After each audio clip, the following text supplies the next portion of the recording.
இங்கே இருந்தா நான் அண்ணன் இங்கே வருங்க, அண்ணன் சாப்பிட்டுக்கிட்டு இருக்கேன். உனக்கு இப்போ என்ன வேணும்? சரி இந்த இப்போ தானே அப்பளம் சாப்பிட்டேன். இருடா சாப்பிட்டு தரேன்டா, சாப்பிட்டு தரேன் தானே உன்னை சொல்கிறேன்.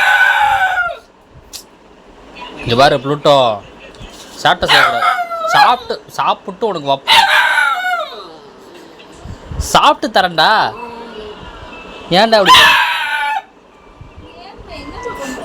அவனுக்கு அப்பளம் வேணுமாமோ? அப்பளம் தானடா வேணும் உனக்கு. இங்கே பாரு அப்பளம் தானே வேணும். எனக்கு ஒன்று தானே இருக்குது. இங்கே பாரு ஒரு அப்பளம் தான் இருக்குது. இந்த அப்பளத்தையும் நான் உனக்கு கொடுத்துட்டான்னு என்ன பண்ணுறது? ஏண்டா ஏய் ப்ளூட்டோ பையில, இந்த அப்பளத்தையும் நான் உனக்கு கொடுத்துட்டு நான் என்ன பண்ணுறது? சொல்லு.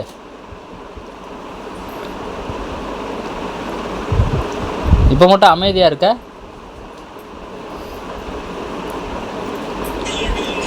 இந்த அப்பளம்